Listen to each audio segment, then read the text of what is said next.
Be me, 30 years old, marketing lead at a mid-sized firm in Austin.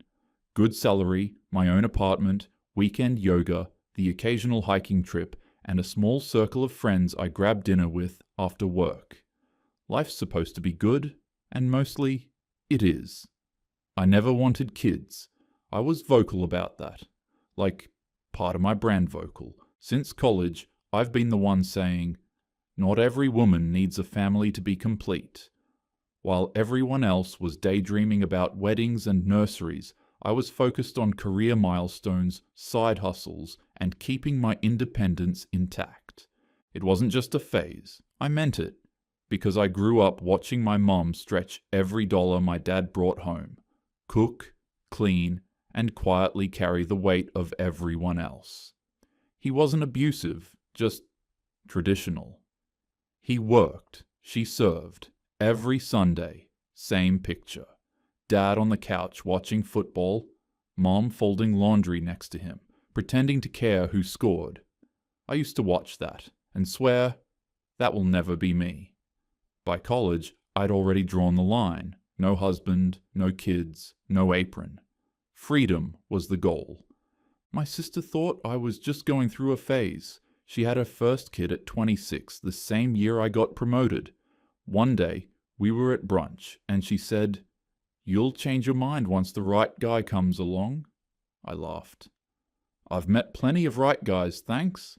I just don't need a baby to prove I have worth." She went quiet, like I'd insulted her personally. Maybe I did. I just hated that assumption. That motherhood is the real finish line, and everything else is a warm-up act.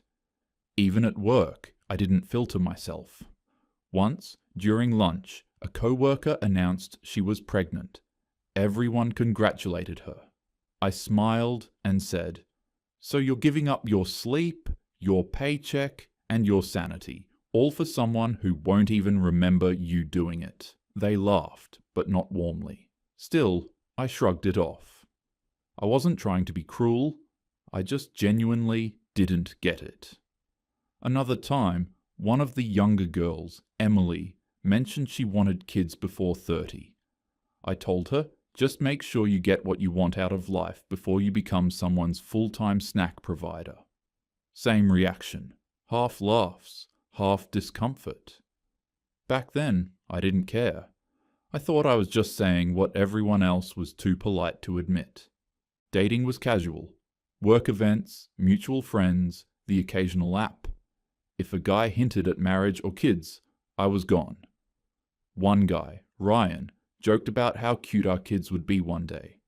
I smiled, but inside, I felt this weird pressure crawl up my spine, like he was already picturing me barefoot in a kitchen. I ghosted him 2 days later. Another guy, Matt, once said he wanted to build something real. I told him, "I'm not an architect, Matt." He didn't laugh. I didn't care. My mum used to drop hints at family gatherings. "You'll want a family someday, Rach." It's different when it's yours. I'd roll my eyes and say, "That's your generation talking, Mom." I'm not built for that. Dad would just shake his head, mumbling something about modern girls. I took it as a compliment. Honestly, I thought I was winning at life. While my friends were juggling daycare costs and husbands who barely tried, I was booking flights and sleeping in on Sundays. Freedom was the reward. No crying babies, no split bank accounts, no asking permission to exist. At brunches, I'd watch them show up exhausted, talking about fevers and soccer practice, while I showed off the new designer bag I'd just bought. In my mind, they'd chosen their cages. I'd chosen wings. I'd tell anyone who'd listen. Motherhood is beautiful if it's your calling. It's just not mine, but if I'm being honest, I didn't just think it wasn't for me. I thought I was better for not wanting it. Smarter, stronger, like I'd seen through the trap everyone else had fallen for. That confidence? It felt like armor. To all the men who talked about wanting something real, building a family, or settling down someday, I had the same response. a half smile, and a raised brow. I'd tell them, "You might want someone a little more barefoot and bakes pies." If they laughed, maybe there'd be a second date. If not, whatever. I told myself that meant I was untouchable, and I believed it. The next few years blurred together. Work, short flings, promotions that felt important for about a week. I kept telling myself I was too busy to think about anything else. By 34, the pace hadn't slowed, but the feeling had. The wins felt smaller. The quiet after work felt heavier. I was still at the same marketing firm, now a team lead. It sounds impressive, but mostly it means taking the blame when clients change their minds. The paycheck's decent. My car starts every morning, and I still live alone, which I tell myself I like. Mostly. Sometimes on Sunday nights, I scroll through old travel photos. Paris, Seattle, Costa Rica. And instead of pride, I just feel still. Like I've done everything I was supposed to do, but somehow nothing's really changed. Same routines, same faces, just quieter now. That realization hit me hard the day I went to Tanya's baby shower. We'd been college roommates, total opposites even back then. She was the one baking cupcakes for her boyfriend's birthday while I was breaking up with mine over text. When I got the invitation, I almost didn't go. The idea of sitting around a living room covered in pastel balloons sounded like a nightmare. But I went. Mostly out of guilt. The second I walked in, it was chaos. Baby clothes everywhere, the smell of vanilla candles, women squealing over tiny socks. I remember standing there, holding a glass of cheap Prosecco, trying not to roll my eyes. At one point, someone handed Tanya a diaper cake. Literally a stack of diapers wrapped with ribbons, and everyone clapped like she'd just won an award. I muttered, "I hope she gets store credit for that." The woman next to me didn't laugh. Tanya looked tired but happy, the kind of happy that made me uncomfortable. I joked, "You're basically an unpaid nanny with stretch marks now." She laughed politely, but there was this look, soft, almost pitying, when she said, "It's different when it's yours, Rach." That was the exact thing I remember my mum said years ago. I wanted to argue, to roll my eyes, to say something sharp. But then she held up one of those tiny onesies with little stars on it, and for some reason, my throat tightened. I left early, told her I had errands. But when I got home, I just sat there in silence. A few weeks later, I went for my annual medical checkup. The doctor, mid-40s, practical, zero small talk, was running through the usual questions. "Any plans for kids?" she asked, just like that. I laughed out loud. Hell no. I like my sleep too much. She didn't even look up from the chart. "Okay, just asking because if you ever change your mind, now's the time to start checking hormone levels." I blinked. "Wait, what do you mean, now's the time?" She smiled faintly. "Not trying to pressure you. It's just biology, Rachel. Things change after 35. That shut me up. She moved on to the next question, like nothing happened, but that one line hit harder than I wanted to admit. Not because I suddenly wanted kids, I didn't, but because of the way she said it, like gravity. Just a fact. That night, I poured myself a glass of wine and sat on the couch. Lights off, laptop glowing in front of me. I looked up, fertility after 35, out of curiosity. I don't know why I did that. Curiosity? Panic? Ego? The results weren't exactly comforting. Percentages, risks, diminished ovarian reserve. The phrasing alone sounded like a judgment. I closed the laptop, stared at the ceiling, and told myself I wasn't scared. I just didn't like the idea that biology got the final say. I thought, okay, maybe not never. Maybe, if it happened, I'd do it differently. That idea spiraled faster than I expected. If I had kids, They wouldn't grow up with all that outdated gender crap. No boys don't cry, no princess nonsense. I'd raise them with awareness, the kind the world still fights against. My house would be a safe space for expression and equality. If I had a son, he'd learn consent before he learned multiplication. He'd play with dolls if he wanted to. I'd make sure he unlearned toxic masculinity before it even found him. If I had a daughter, she'd never be told to smile for anyone.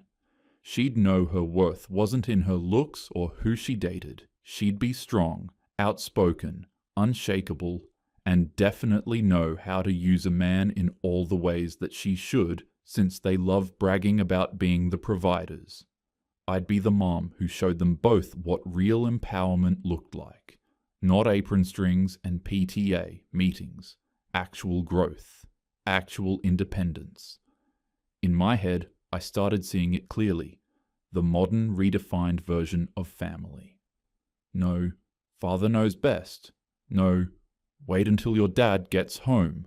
No subtle hierarchies. No compromises for comfort. Just partnership and principles. It started to make a strange kind of sense. Maybe having kids wasn't giving in. Maybe it was strategy. If the next generation was where change happened, then why not raise the change myself? I could raise kids who challenged everything I hated growing up. Boys who refused to dominate, girls who refused to obey, kids who'd question every power structure before it could shape them. The more I thought about it, the more it felt less like motherhood and more like a mission. Not diapers and lullabies. Legacy. If I ever had kids, they wouldn't just exist in the world. They'd rewrite it. A few days later at work, I was chatting with Lily, one of the senior managers. Late 40s, 2 teenagers, steady as a metronome, even when everyone else is losing it. The type of woman who makes balance look effortless, which, for some reason, always irritated me. I told her about Tanya's shower, half laughing. I could never be one of those mums who disappears into diapers and playdates. If I ever had kids, I'd do it right. Make sure they grow up actually aware of how the world works. She glanced up from her screen. Aware how? You know, not brainwashed by all that outdated gender stuff. My kids would understand equality, consent, privilege, all of it. If I had a son, he'd know the world doesn't revolve around him. If I had a daughter, she'd know she never owes anyone softness just to be liked. Lily didn't flinch, just listened quietly. When I paused, she said, "Sounds like you'd raise good people. But maybe ease up on the syllabus a little." I frowned. "Syllabus?" She smiled gently. "You sound like you want to teach a course instead of raise a kid. Kids don't come out with politics. They come out with curiosity. If you start loading them with ideology too early, any ideology, you just replace one kind of bias with another." I crossed my arms. "So what? You think teaching them about equality is wrong?" "No," she said, calm as ever. "Teaching them through rules about equality is different from showing them what it looks like. You can tell a kid 100 times that boys and girls are equal, but if you treat people with respect and empathy, they'll learn that faster than any lecture." I scoffed. "You make it sound like being intentional is bad." "Not bad," she said, "just heavy. Kids aren't tools for fixing the world, they're people. If you raise them to carry your causes before they even know who they are, you're not freeing them. You're just choosing the cage for them instead of letting them build it themselves." Her tone wasn't condescending. If anything, it was annoyingly reasonable. But it hit a nerve. Grow with them, not through them. That was what she was saying, even if she didn't spell it out. The thought unsettled me more than I wanted to admit. In my head, parenting had always been about control, about directing the outcome, shaping it, making sure the next generation didn't make the same mistakes. But Lily's words poked at something I hadn't considered. What if I wasn't supposed to control it? What if I was supposed to trust it. That idea felt messy, vulnerable. And humility? Yeah, that's never really been my thing. Lily's words stayed with me longer than I wanted.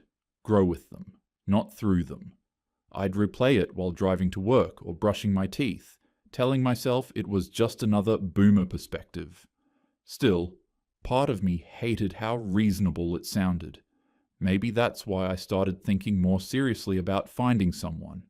If I was going to raise this revolutionary family, I'd need a partner, someone who believed in progress as much as I did. So, I re-downloaded the dating apps. Filters: feminist, progressive, socially aware, pro-choice. My profile line read, "Looking for someone who believes raising the next generation right matters. Empathy over ego." A few matches popped up. Most fizzled after one coffee. They smiled politely when I talked about redefining masculinity or teaching boys empathy, but their eyes glazed over. I told myself that was good. I was weeding out the fragile ones. Then there was Daniel, early 30s, consultant, calm, deliberate voice. He didn't brag. He didn't flinch when I said I was career-focused, so when he asked me to dinner, I said yes without hesitation. We met at a place on South Lamar that looked like it belonged in a travel magazine. Exposed brick, wine glasses that cost more than the wine. He was easy to talk to. We joked about bad clients, traded travel stories. He had this dry sense of humor that didn't compete with mine, which was rare. He actually listened, not waiting to talk, but really listening. For once I thought, this might actually go somewhere. Then, somewhere between the main course and dessert, he asked about the future, not in a pushy way, just curious. "So where do you see yourself in a few years?" I smiled. "Honestly? Maybe raising kids, if it's on my terms. I want to do it differently." He tilted his head, intrigued. "Differently how?" "No gender nonsense," I said immediately. "No power imbalance. I want a family that runs on principles, not old habits. If I had a son, he'd learn consent before long division. If I had a daughter, she'd never think she owes anyone softness to be liked." Daniel nodded slowly. "That's structured." "Structured's good," I said. "We need structure if we want to fix what's broken." He smiled faintly. "Fix?" "You make it sound like kids are a social project." "It's not a project," I said, shaking my head. "It's responsibility. Every generation either repeats the last one's mistakes or corrects them. I'd rather correct." He took a sip of wine, thoughtful. "Okay, but what if that correction becomes its own kind of overreach?" I frowned. "Meaning?" "I mean," he said carefully, "you talk about raising them to be free, but it sounds like you'd be programming them, telling them what to think instead of how to think." I leaned in a little. No, I'd be teaching them how to think, to challenge everything, especially old masculine conditioning. We've let boys grow up believing empathy makes them weak. And girls? They're raised to be polite little doormats. I'd tear that cycle apart. Daniel tilted his head slightly, studying me. "So, what happens if your son wants to play football, and your daughter wants to wear pink dresses and be a stay-at-home mom?" I laughed. "Then I'd ask where they learned that." He smiled politely. "Maybe from just being themselves." "They'd unlearn it," I said quickly, "because they'd understand how those choices were built. People think they choose freely, but they're molded by patriarchy from birth. My job would be to break that mold." He blinked, slow and deliberate. "Sounds exhausting. For everyone." "Not exhausting," I said, trying to keep my tone light. "Necessary. If I don't raise them aware, who will? The world isn't neutral, Daniel. If you're not teaching awareness, you're teaching ignorance." He leaned back, quiet for a few seconds before replying. "You know, I don't think most men would be okay with that. I felt my chest tighten. Why? Because they're scared of raising kids who actually see through the bullshit? He chuckled softly, not mocking, just disbelieving. No. Because they'd feel like passengers in their own family. You've already decided what's acceptable before there's even a kid, or a partner. There's no space left for anyone else. That's such a typical male thing to say, I shot back, crossing my arms. You hear a woman with standards and call it control. He smiled again, that calm, patient kind of smile that feels worse than an argument. I think there's a difference between standards and blueprints. For a moment, I didn't know what to say. He took another sip of wine. Look, I get it. You want something better. That's good, but the way you describe it, it's like you're trying to build a lab experiment. People aren't variables you can perfect. It's not about perfection, I said. It's about progress. He tilted his head, that same quiet amusement in his eyes. Progress for who? Them or you? That question landed harder than I wanted. The waiter appeared, clearing plates, breaking the tension. Daniel glanced at his watch, polite smile locked in place. He changed the subject. Hiking, weather, travel. I answered, but the warmth was gone. When the bill came, he insisted on paying. I didn't argue. Outside, he walked me to my car, hands in his pockets, posture easy. You're really passionate, he said finally. I respect that. The words were kind, but they felt like an ending. I forced a smile. Guess that's rare these days. Maybe, he said. Or maybe it's just a lot. He smiled once more, then turned and walked away. The next week, I was in the break room with Lily, trying to sound casual while clearly venting. Every time I think I meet someone decent, it's the same thing, I said, ripping the lid off my coffee. They love the idea of a confident woman until she actually talks about what she believes. Lily stirred her tea. Maybe it's not what you're saying, Rach. Maybe it's how I scoffed. Oh, please. Daniel just couldn't handle hearing that I don't want to raise another generation of spoiled little men who think the world owes them something. Or, she said gently, maybe he didn't want to feel like one of them. Before I could respond, David walked in, shirt sleeves rolled up. He must have caught the last part because he smiled faintly. Sounds like Daniel had a long night, I laughed dryly. He couldn't keep up. Said I sounded like I wanted to run a social experiment instead of a family. David leaned against the counter, arms crossed. Did you tell him he was wrong? Of course, I said, because he was wrong. He tilted his head slightly. Maybe. But from what I just heard, I don't think any men would be okay with that. I blinked. With what? The way you talk about family like it's a reform program, he said evenly. Men don't want to feel like they're signing up for correction. They want to build something with someone, not be told what parts of themselves need fixing first. I felt heat rise in my face. So I should shrink myself to make them comfortable. David shook his head. No. But if your version of partnership leaves no space for someone else's voice, don't call it equality. Call it command. The silence after that felt thick. Lily didn't say anything, just watched me, her eyes soft but steady. David straightened, gave a small nod. You want a partner, not a pupil. Most men can tell the difference. Then he left, as calm as he'd arrived. I stared at the coffee machine, pulse in my ears, the words looping in my head like a dare. If no man could handle it, fine. Who said I even needed one? I could do it myself. Adopt. Raise a kid the right way. No compromises. No ego in the way. Maybe that's what progress really looked like.